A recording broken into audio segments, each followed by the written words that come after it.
Hello everyone, welcome back to the channel. Today we are doing a comic book review. The comic book in question is The Horseman from the Rippaverse. It is written by Chuck Dixon, art done by Joe Bennett. Chuck Dixon, who also wrote Alpha Core for the Rippaverse, just straight up right off the bat, gives me very Punisher-esque vibes is what I'm getting from The Horseman, which is appropriate because Chuck Dixon also wrote for The Punisher, Batman, Nightwing, Moon Knight, etc. So what I'm getting at is Chuck Dixon knows how to write these types of vigilante characters. And that's what the Horseman is, because his motivation, spoilers, we're going to get into some details of the comic here. Horseman's motivation lies in the fact that his brother-in-law was killed and his sister, who was pregnant at the time, was paralyzed by criminals. So Horseman, he goes out into his hometown Drescher and deals his own brand of justice.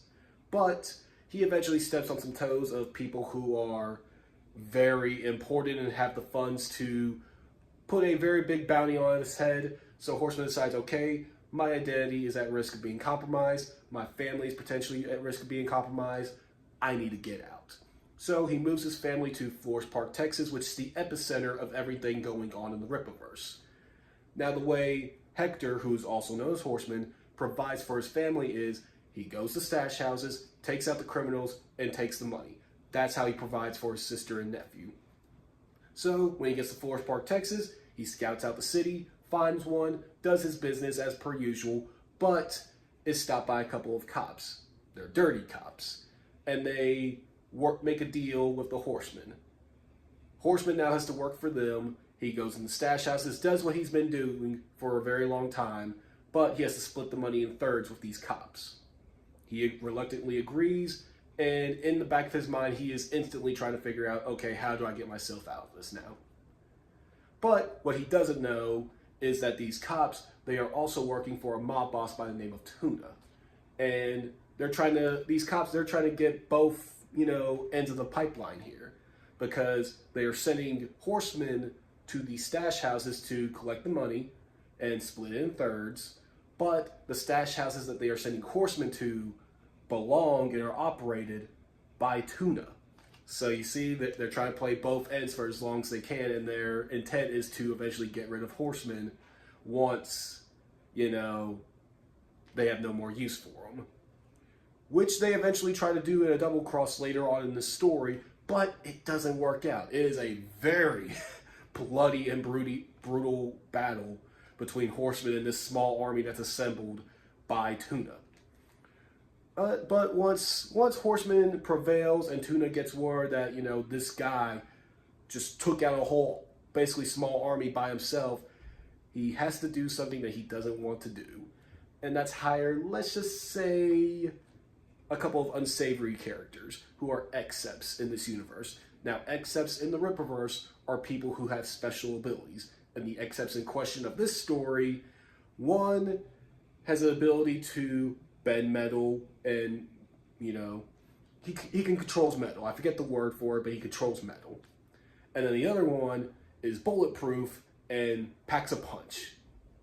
Which, judging by Horseman, his abilities, he doesn't have any. He's what is called a normal in this universe. He's a normal. All he has is guns and swords and, martial arts to his repertoire. And it's not going well for him in an eventual meetup with these Excepts. But to make the save, as I've already said, spoilers incoming, Braxwell from the Alpha Core makes the save and is able to help out Horseman defeat the two Excepts in question that were hired by Tuna. Horseman, he passes out at the end of the battle, and he wakes up on the Alpha Core's base. And the Alpha Core, they basically had a discussion while he was passed out, and they voted against turning him into the police, which is what Solari, who is the presumed leader of the Alpha Core, wanted to do. And he basically gets told the speech like, hey, this thing is way above your head now. You try dealing with Excepts by yourself. You're normal. You can't do this. Let us handle it. Hang up the Horseman mantle, and we won't say anything. So he agrees. They take him back down to Florespark. he eventually makes his way back to his family, who he sent off once things started getting real down in Florespark, Texas. He met back up with his family, and we get a happy ending, presumably, because we get the little tease at the end of the book where it's the end of the Horseman for now. And we also find out that indeed Horseman has gone way above over his head already in Florespark, Texas, as Lillian and Michael, who are also characters in the Rippaverse from the Alpha Corps, they're a big pain in the Alpha Corps' rear ends. They take out Tuna because they are not satisfied with what has been going on in Tuna's empire. So a lot of threads being weaved into this Horseman book and for future books. Gotta say, I was really happy with the product that was given in this book. I was really happy with the story. It kept me intrigued and kept me glued to the book all the way through. I'm not gonna say this is my favorite book or my favorite character. Yaira is still probably my favorite book and character of the Rippaverse, but this is like a scenario of Yaira is 1A and Horseman is 1B. If you ask me next week, I may change my mind and say, yeah, Horseman's my favorite book or character. But right now, if I'm ranking them, we're going to go from my favorite to least favorite as far as the books so far released. We're going to go Yaira, then Horseman, then ISOM 2, then Alpha Corps, then ISOM 1, and then Gooding is how we'll rank it out.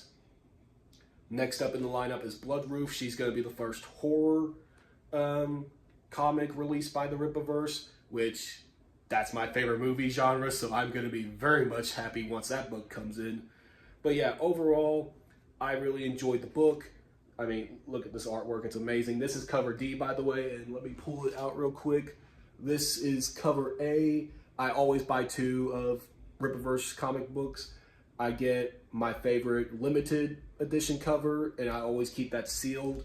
I'll only ever open them up if, like in this case, I'll only ever open up that Rippaverse Horseman cover A book if I ever get to meet like Chuck Dixon and get him to sign it or whatever.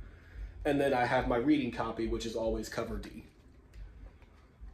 But yeah, overall, enjoy the book. I am very happy with this. I am very happy that we're going to get more Horsemen in the future. It has already been confirmed by Eric July and the Rippaverse that Chuck Dixon and the crew are already working on more Horsemen, which is just, let's go. I'm excited. But let me know in the comments down below what you thought about the Horsemen. Welcome to Florespark.